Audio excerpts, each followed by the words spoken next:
Hello,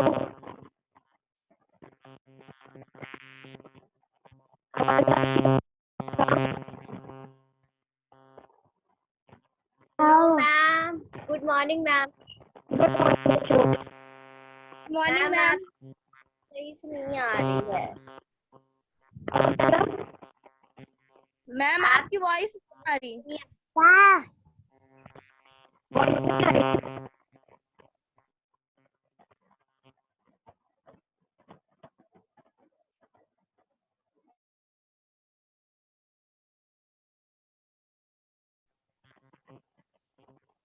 हम लोग ने उसे करा था, बताइए।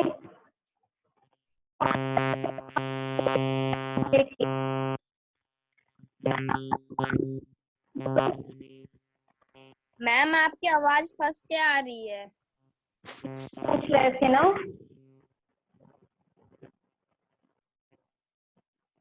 आप लोगों का क्वेश्चन कौन सा चैप्टर कंप्लीट हुआ था हिंदी लिटरेचर में? बोलो। Ma'am chapter 1। चैप्टर 1 ना। आज हम लोग चैप्टर 2। चैप्टर 1 क्या था? हम पंचोन्मुख गगन के, यही था ना चैप्टर का नाम। Yes ma'am.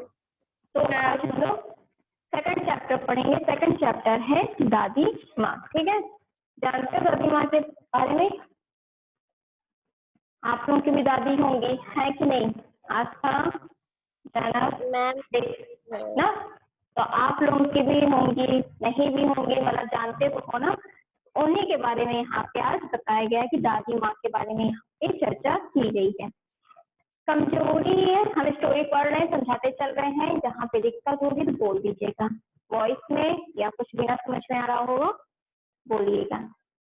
कमजोरी है अपनी, पर सच तो ये है कि जरा सी कठिनाई पड़ते बीसों गर्मी, बरसात और वसंत देखने के बाद भी मेरा मन सदा नहीं तो प्रायः अनमना सा हो जाता है। मेरे शुभ चिंतक मित्र मुंह पर मुझे प्रसन्न करने के लिए आने वाली छुट्टियों की सूचना देते हैं और पीठ पीछे मुझे कमजोर और जरा सी प्रतिकूलता से घबराने वाला कहकर मेरा मजाक उड़ाते हैं। मैं सोचता हूँ, अच्छा अब कभी उन बातों को ना सोचूंगा। ठीक है, जाने दो, सोचने से होता ही क्या है। और बरबस मेरी आंखों के सामने शरद के शीत किरणों के समान स्वच्छ शीतल किसी की धुंधली छाया नाच उठती है। मुझे लगता है जैसे त्योहार के दिन आ गए हैं। हिंदी महीनों का ये नाम होता है, जैसे आपने इंग्लिश में जनवरी, फरवरी, मार्च, अप्रैल हम लोग पढ़ते हैं, तो हिंदी महीनों के नाम को वाह, वैशाख, आषाढ़, ये सब के नाम से जानते। ठीक है, मेरे गांव के चारों ओर पानी ही लौट रहा है। यहाँ पे एक लड़का है, वो क्या कर रहा है? बात कर रहा है लेखिका के बारे में, जो दादी माँ है उसके बारे में बता रहा है। दूर के सिवान से बहकर आए हुए मोथा और साई की अधगली घासें, गेवूर और बन प्याज की जड़ें तथा नाना प्रकार की बरसाती घासों के बीच सूरज की गर्मी में खौलते हुए पानी में सड़कर एक विचित्र गंध छोड़ रहे हैं। रास्तों में कीचड़ सूख गया है और गांव के लड़के झाग भरे जलाशयों में धमाके से कूद रहे हैं। दादी माँ है, बता रही है कि वहां पे कुछ लड़के हैं, क्या कर रहे हैं? बीते दिनों के बाद त्योहार का महीना आया है, उसमें क्या कर रहे हैं? पानी में बच्चे कूद रहे हैं। अपने अपने मौसम की अपने अपने बातें होती हैं। वो क्या बता रही हैं कि जो हर मौसम है उसकी कुछ ना कुछ अपनी बात होती है। अब ठंडा है तो उसमें क्या होती है? बर्फ गिरती है, ठंडी लगती है, होता है कि नहीं? आगे जलती है। गर्मी आता है उसमें कूलर एसी चलता है। ठीक है, और क्या होता है? बरसात होती है, उसमें बारिश होती है, उसमें बच्चे मजा लेते हैं। तो यहीं पे ये बताना चाह रही है कि जो हर महीना है, जैसा हर समय आता है, उसकी अपनी कुछ ना कुछ बात रहती है। यहाँ तक समझ में आया? बोलो। Yes ma'am. आषाढ़ में आम और जामुन ना मिले जब आषाढ़ का महीना आता है तो कहते हैं कि उसमें अगर आम जो अभी चलने वाला है, आम और जामुन ना मिले चिंता नहीं, अगहन में चूड़ा और गुड़ ना मिले दुख नहीं। क्या अगहन में क्या क्या आता है? चूड़ा और गुड़। और चैत के दिनों में लाई के साथ गुड़ की पट्टी ना मिले तो अफसोस नहीं। पर कुआर के दिनों में गंधपूर्ण झाड़ भरे जल में कूदना ना हो तो बड़ा बुरा मालूम होता है। वो बता रही हैं कि अगर कुआर का महीना हो, उसमें बारिश ना हो और उसमें कूदना ना मिले तो बहुत बड़ी बात है। मैं भीतर हुड़क रहा था, दो एक दिन ही तो कूद सका था। वो क्या बता रहा है कि दो एक ही दिन ही तो कूद सका था, नहा धोकर बीमार हो गया। हल्की बीमारी ना जाने क्यों मुझे अच्छी लगती है। थोड़ा थोड़ा ज्वार हो, सर में साधारण दर्द और खाने के लिए दिन भर नींबू और साबूदाना। लेकिन इस बार ऐसी चीज नहीं थी।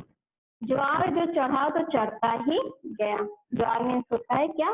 बुखार होता है जिसे कहते हैं। वो कह रही चढ़ता है तो चढ़ता ही गया।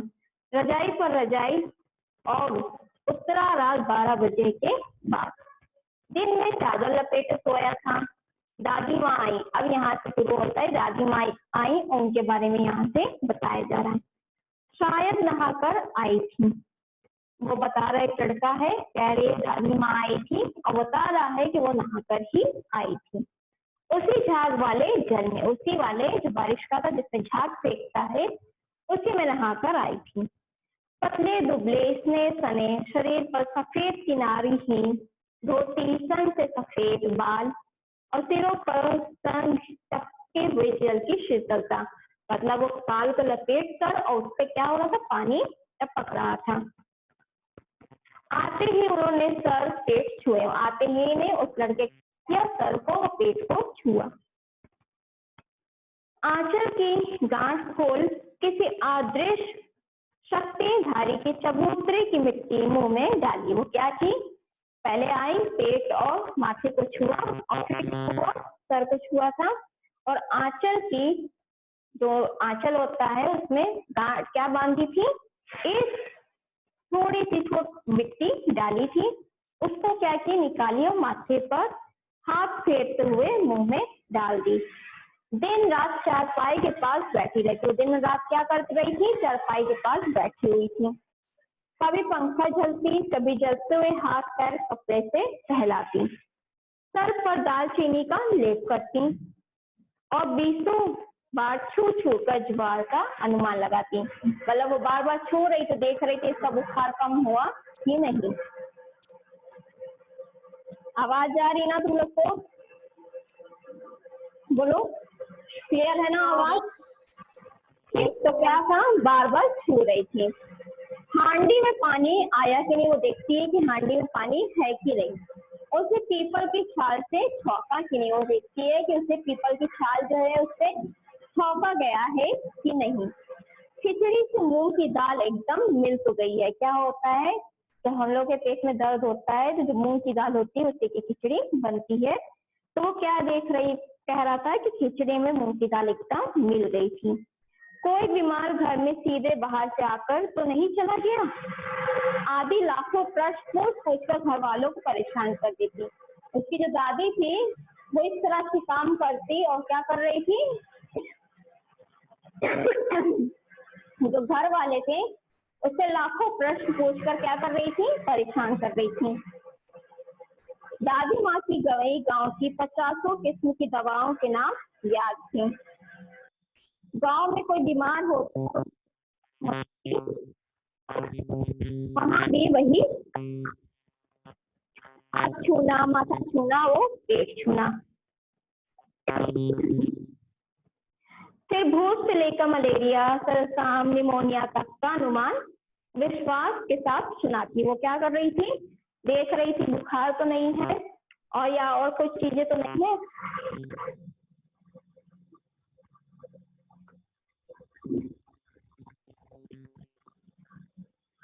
फिर उसके बाद क्या हुआ? वो बार बार चेक कर रही थी कहीं मलेरिया या निमोनिया तक का तो नहीं है। महामारी ऑब्वियसली चुका के दिनों में रोज सवेरे उठकर स्नान के बाद लौंग और गुड़ मिश्रित जलधार गुग्गल और धूप क्या कर रही थी? सफाई कोई उनसे सीख ले। नहीं हमें लेकिन जा रही है। तो उसके बाद क्या हो रहा था? दवा में देर होती, मिश्री या शहद खत्म हो जाता। जब मिश्री और शहद खत्म हो रहा था तो चादर या गिलास नहीं बदले तो वह जैसे पागल हो जाती। बुखार तो मुझे अभी भी आता, नौकर पानी दे जाता। मेष महाराज अपने मन से पकाकर खिचड़ी या साबुदाना देते। डॉक्टर साहब आकर नाड़ी देखते थे। वो क्या कर रहे थे? देख रहे थे कि अभी इसका दर्द सही हुआ कि नहीं, तो बार बार आके उसको डॉक्टर साहब देख रहे थे। आर्सेनोल मिक्सर की शीशी की सिकाई के डर से बुखार भाग भी जाता, पर ना जाने क्यों ऐसे बुखार को बुलाने का जी नहीं होता। इतनी चीजें को सहन करना पड़ता तो कोई क्यों चाहेगा कि मुझे बुखार हो। किशन भैया की शादी ठीक हुई। अब यहाँ पे दादी बता रही, वहाँ की जो चर्चा हो रही है वहां के बारे में बताया जा रहा है। जो जो रहते हैं तो वो बता रहे हैं कि किशन भैया की शादी ठीक हुई। दादी माँ के उत्साह और आनंद का क्या कहना, वो बहुत ही खुश थी। दिन भर गायब रहती, दिन भर वो शादी विवाह में ही फंसी रहती। सारा घर जैसे उन्होंने सर पर उठा लिया। वो दादी माँ इतनी खुश थी कि वो हर कामों को अपने आप ही करती थी, बहुत ही खुशी से। ऐसा लग रहा था कि पूरा घर सिर पर उठा लिया। पड़ोसन आती, बहुत बुलाने पर दादी माँ आती। बहन बुरा ना मानना, कार पड़ोसन का घर ठहरा। वो कह रही है जब हम लोग अभी घर में शादी पड़ती तो क्या होता है, एक प्रोग्राम टाइप का हो जाता है ना, कि कई दिन तक हम लोग का प्रोग्राम चलता है, समारोह होता है, उसमें लोग आते जाते हैं। हम लोग भी क्या करते हैं, अच्छे अच्छे कपड़े पहनते हैं, एंजॉय करते हैं, खुश रहते हैं, करते हैं कि नहीं बताइए। तो ये भी Yes, दादी माँ भी खुश थी। और जो उसके पड़ोसन थी वो कहती है यहाँ तो काम वाला है, ठीक है, कार पड़ोसन का घर ठहरा। एक काम अपने हाथ से ना करो तो होने वाला नहीं।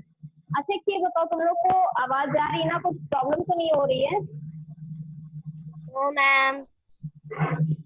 ना? चलो ठीक है। जानने को तो यूं सभी जानते थे कि दादी माँ कुछ करती नहीं, मतलब वहां के लोग सब जानते थे कि दादी माँ कुछ नहीं करती, लेकिन ऐसा काम करती थी, ऐसा लग रहा था कि बहुत ज्यादा काम करती है। पर किसी काम में उनकी अनुपस्थिति वस्तुतः विलंब का कारण बन जाती। उन्हीं दिनों की बात है, एक दिन दोपहर को मैं घर लौटा। वो बता रहा है कि एक दिन की बात है, मैं दोपहर को घर लौटा। बाहरी निस्तार में दादी माँ किसी पर बिगड़ रही थी। वो देखता है कि जो दादी माँ है बाहर किसी के ऊपर बहुत ही बिगड़ रही, गुस्सा कर रही है। तो फिर क्या होता है, देखा पास के कोने में दुबकी रामी की चाची खड़ी थी। वो देखता है कि अरे ये तो हमारे मोहल्ले की है और रामी की चाची है। सोना होगा धन्नो, रुपए मैं सूद के आस दे दी। तेरी आंखों में तो शर्म ही नहीं है, मांगने के समय कैसी आई थी, पैरों पर नाक लगड़ती फिरी, किसी ने एक पाई भी ना दी। अब लगी है आजकल करने फसल मैं दूंगी, फसल मैं दूंगी। अब क्या तेरे खातिर दूसरी फसल काटेगी? दूंगी मालकिन, रामी की चाची रोते हुए बोली। दोनों हाथों में आंचल पकड़े दादी माँ के पैरों की ओर झुकी। और बिटिया की शादी है, वो कहती है कि बिटिया की शादी है, मैं अभी दूंगी। आप ना दया करेंगी तो उस बेचारी का निस्तार कैसे होगा? वो कह रही है यदि आप नहीं दया करेंगी तो मेरी बेटी का शादी कैसे होगा और कैसे निस्तार होगा? हट हट, अभी नहा के आ रही हूँ। दादी माँ पीछे हट गई। जाने दो दादी, मैंने इस अप्रिय प्रसंग को हटाने की गरज कहा है। बेचारी गरीब है, दे देगी कभी। वो लड़का आता है तो दादी माँ से कहता है कि दादी माँ अभी नहाकर वो आई है और अब जाने दो, वो पैसा दे देगी वापस। चला है समझाने, दादी माँ लड़के को कहती है कि चला हमको समझाने। मैं चुपके से आंगन की ओर चला गया। वो क्या करती, चुपके से आंगन की ओर चला जाता। कौन? जो लड़का रहता है। कई दिन बीत गए, मैंने इस प्रसंग को एकदम भूल सा गया। एक दिन रास्ते में रामी की चाची मिली। वह दादी को फूटो फूलों वो तो फलों दूधों नाव का आशीर्वाद दे रही थी। मैंने पूछा क्या बात है धन्नो चाची, तो उसने तो बेहाल होकर कहा, ओरिन हो गई बेटा, भगवान भला करे हमारी मालकिन का।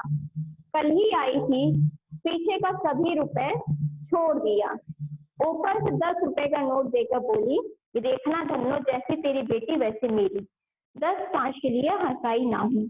देवता है बेटा देवता।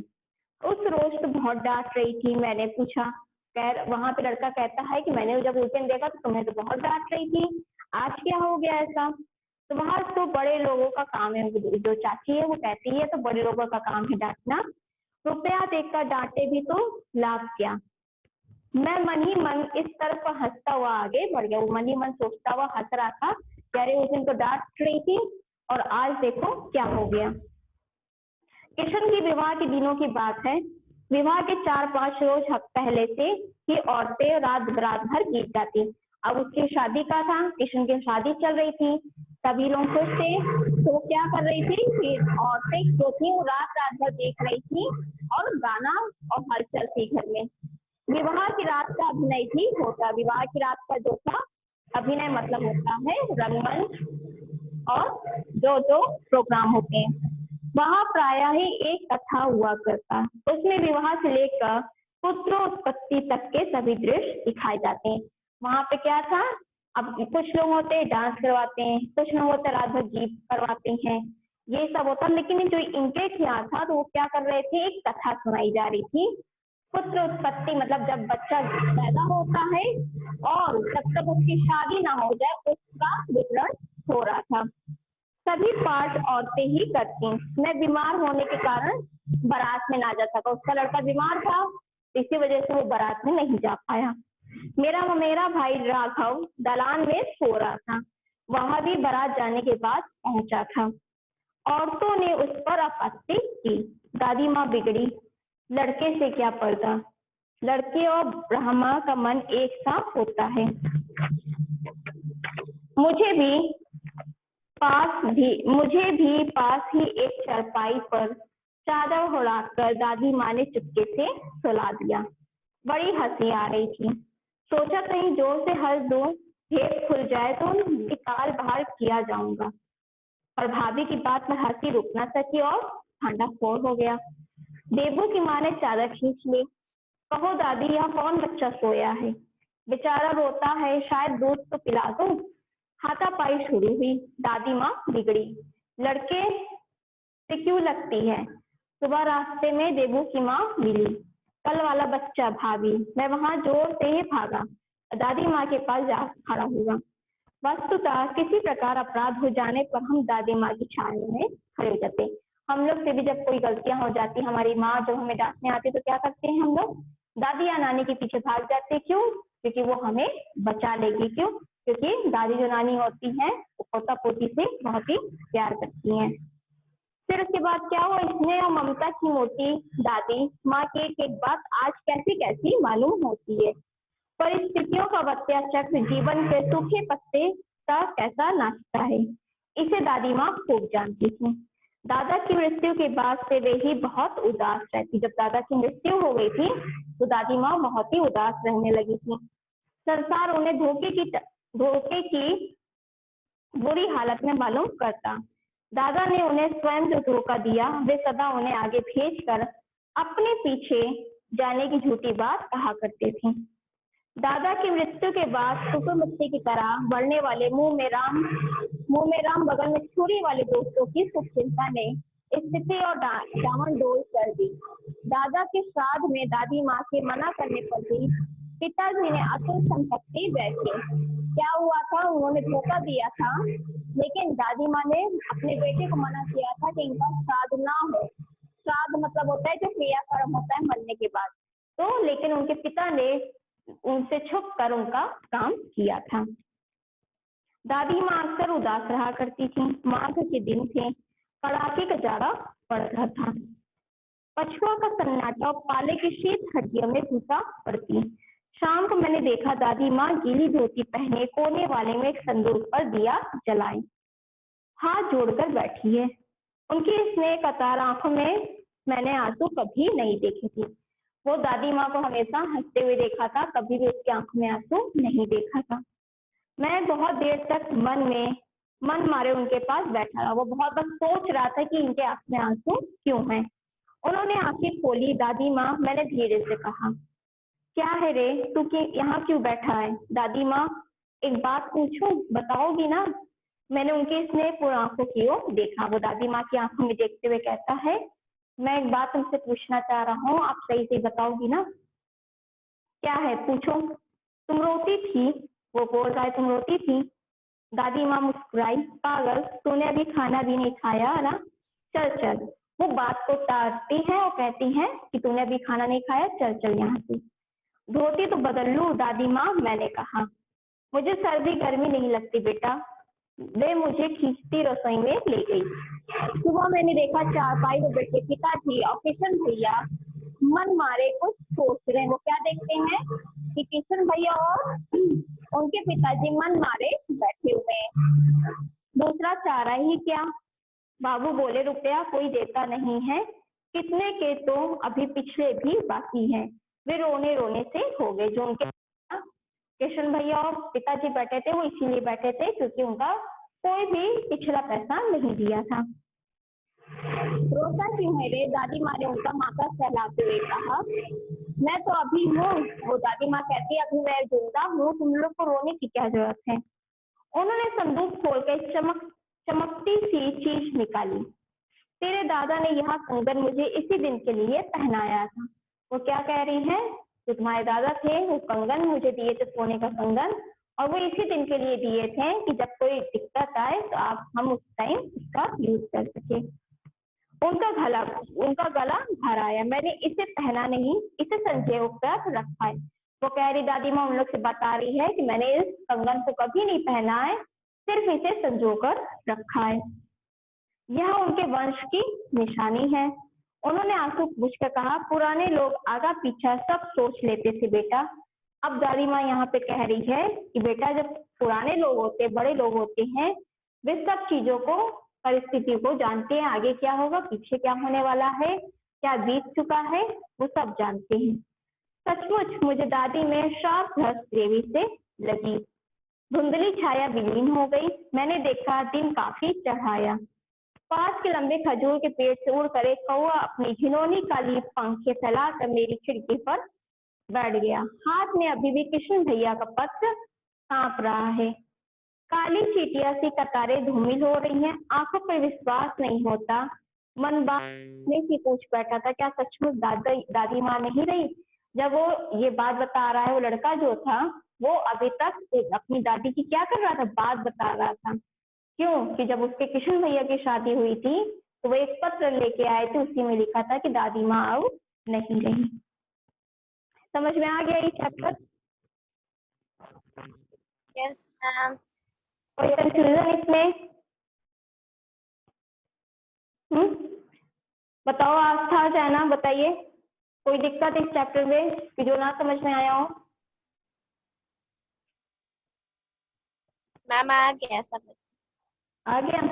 ये दादी माँ पे है कि वो यहाँ पे बेटा है, वो अपनी दादी माँ की बातों को याद करता है, सोचता है, जो जो उनके साथ हुआ था, उसके परिवार में हुआ था, जैसे जैसे हुआ था, वो उन चीजों को याद करके बताता है और यहीं पे वो इस कहानी के बारे में बताया गया। ठीक है, यह कहानी शिव प्रसाद सिंह द्वारा लिखी गई है। नेक्स्ट टर्न पे इसका हम क्वेश्चन आंसर करवाएंगे। ठीक है, जाना Yes, ma'am. बुक ले लीजिए। ठीक है, बुक ले लेंगे तो आपको जब कहानी पढ़ाएंगे तो समझते भी आएगा। ऐसे आप लोगों को हो सकता है कुछ समझ में आए, कुछ ना समझ में आए। ठीक है, बुक ले लीजिए जिससे सारी चीज क्लियर होती चलेगी। आप लोगों को भी कोई दिक्कत होगी तो कम से कम पूछ सकोगे हमसे ना। ऐसे बुक नहीं रहेगी तो क्या पूछोगे? ठीक है, थैंक यू बच्चों। Thank you, ma'am. Bye, ma'am. Bye bye.